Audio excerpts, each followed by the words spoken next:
Llamamos árbol al ramaje que vemos por encima del suelo. Sin embargo, la parte más poderosa de este ser vivo se encuentra bajo tierra, aunque los humanos nos beneficiemos de su copa. Los árboles aumentan nuestra vibración, haciéndonos sentir bien, tanto física como psíquicamente. Si paseamos frecuentemente por los frondosos bosques, podemos llegar incluso a sanar de muchas enfermedades. La doctora Susan Simard, de la Universidad de Columbia Británica, lleva más de 30 años investigando cómo se comunican los árboles. Demostró que aquellos que son de la misma especie interactúan entre ellos y se ayudan a sobrevivir.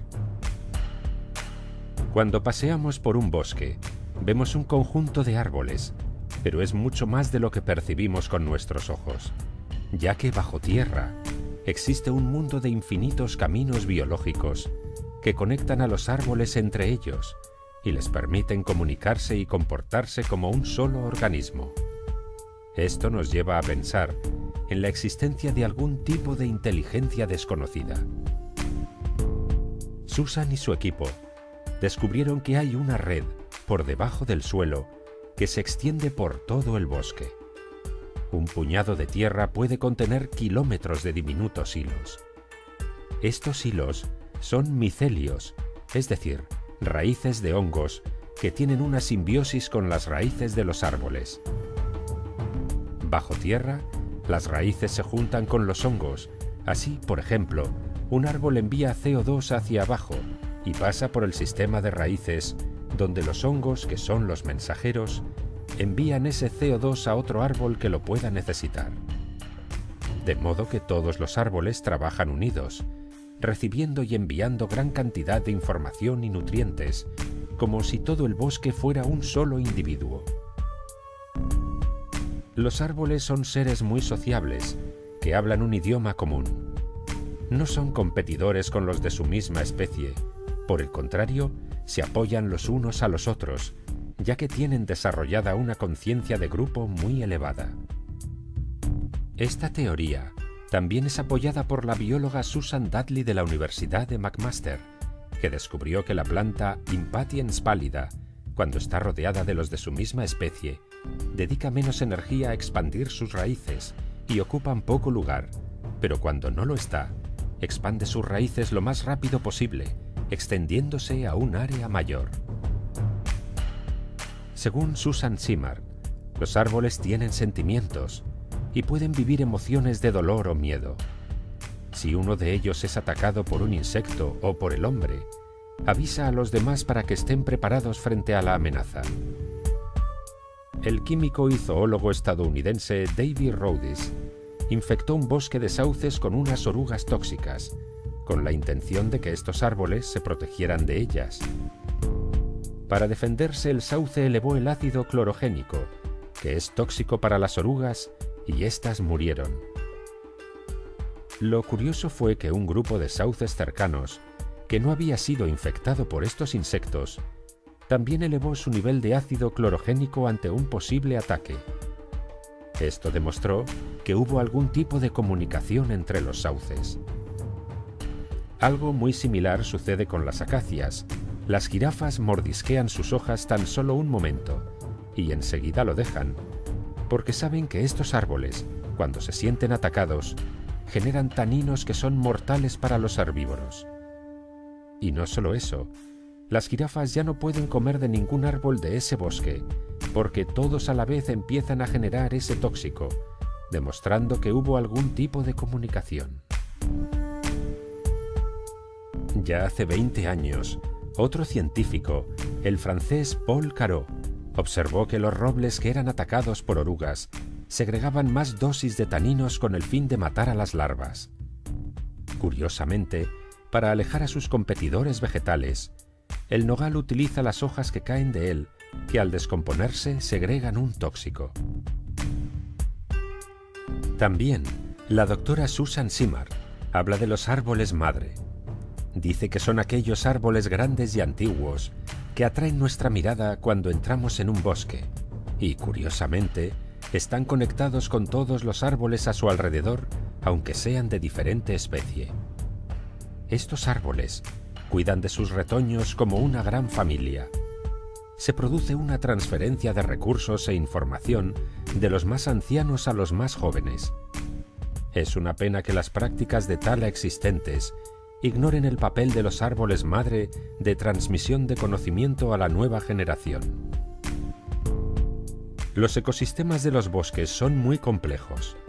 A través de varios experimentos, se está empezando a descubrir que el sistema de raíces de los árboles, y en general los bosques, son como nuestro cerebro. El cerebro humano se compone de neuronas y axones.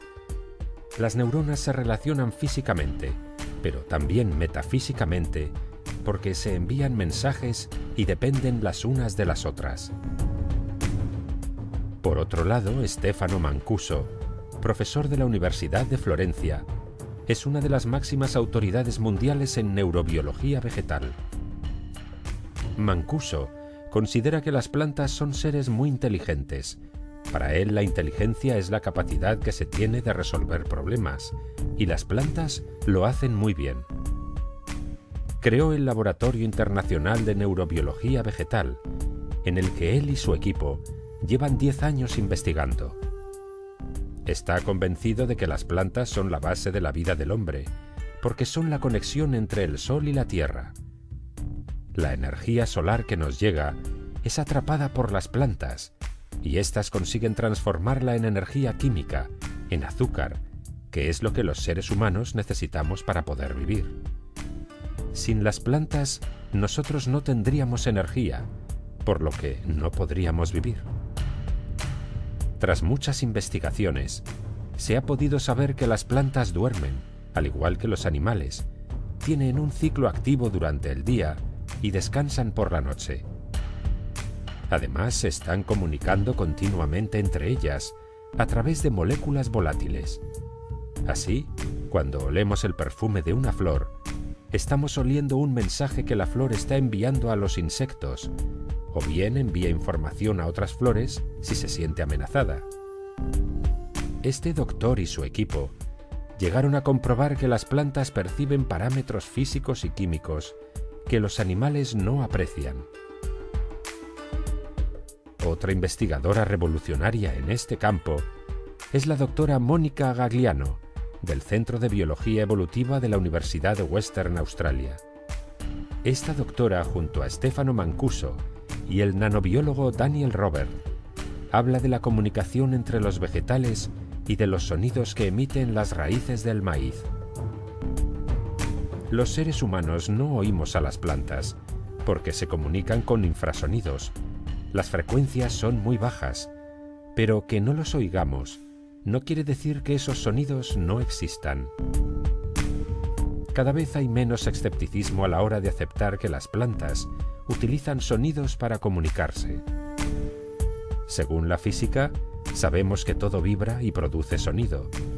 Y en términos energéticos, una planta gasta menos energía en emitir sonidos que en emitir señales químicas. Según estos investigadores, los vegetales tienen sensores auditivos, aunque estos son distintos a los oídos humanos o al de los animales. La membrana de las células vegetales reacciona a la vibración, de una forma muy similar a nuestras células humanas. Un equipo de investigación de la Universidad de Oxford descubrió que el césped y las plantas de guisantes pueden saber cuándo las plantas vecinas empiezan a tener escasez de agua, y entonces deciden cerrar los poros de sus hojas, aunque no les falte el agua. Al cabo de unas horas, si notan que la sequía no ha llegado hasta ellas, los vuelven a abrir. Otro curioso experimento lo hizo en 1966 Cliff Baxter, un agente de la CIA experto en la famosa máquina de la verdad o polígrafo. Se le ocurrió conectar el aparato a la hoja de una planta de su oficina, y para su asombro, Baxter vio que en el polígrafo apareció una línea recta, algo que él conocía bien de sus muchos interrogatorios. Pero el polígrafo no registraba nada más que eso, una inactiva línea recta. Baxter se empezó a preguntar cómo podría hacer reaccionar a la planta. ¿Tendría sentimientos? Pensó que las personas muestran esas reacciones en el polígrafo cuando se sienten amenazadas. Entonces se le ocurrió quemar una hoja de la planta, y justo en ese momento, el instrumento de registro dibujó una curva muy acusada. Eran las 3 de la madrugada, no había tocado a la planta, ni siquiera se había movido, tan solo había pensado en quemarla. ¿Acaso la planta podía leer su mente y por eso se sintió amenazada? Baxter realizó muchos más experimentos con su polígrafo, llegando a alcanzar resultados difíciles de creer, como que una planta puede identificar al asesino de su dueño, o que tienen memoria para reconocer quién las hizo daño en el pasado. La sabiduría de los árboles y las plantas son conocidos por los chamanes de todo el mundo, que dicen hablar con ellos, porque son los árboles y las plantas quienes les indican cuáles de ellas pueden curar determinada enfermedad. Ya en el siglo IV a.C., el científico griego Aristóteles atribuyó alma a las plantas, aunque no creía que tuvieran sensibilidad. Por otra parte, Hipócrates, el padre de la medicina, aconsejaba a sus discípulos hablar con las plantas, porque decía que eran ellas las que tenían el conocimiento de la curación. Mucho tiempo después, ya en el siglo XVIII, el sueco Carlos Linneo, considerado el precursor de la botánica moderna, afirmó que los vegetales eran como los animales, solo que sin movilidad. Pero a principios del siglo XX, el vienés Raoul Heinrich Franzé fue mucho más allá, al afirmar que las plantas se mueven tanto como los animales, pero a una velocidad muchísimo menor. Según un curioso experimento realizado por la Real Sociedad de Horticultura de Londres, hablar a las plantas hace que crezcan más rápidamente, especialmente si son mujeres. Actualmente, varios estudios han demostrado que los pacientes recién operados que veían árboles desde sus ventanas sanaban más rápidamente y tenían menos complicaciones que aquellos que no los veían.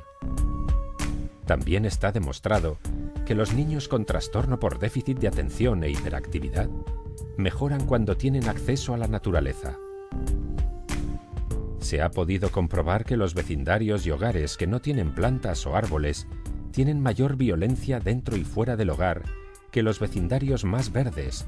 Creen que puede ser porque los árboles y las plantas ayudan a reducir el nivel de temor. Es cierto que los árboles necesitan de nuestro cuidado, pero nosotros, los humanos, necesitamos muchísimo más de su contacto para poder aumentar las vibraciones y reconectarnos de nuevo con nuestro hermoso planeta. Y sobre todo ahora que nos encontramos en un momento clave para toda la humanidad.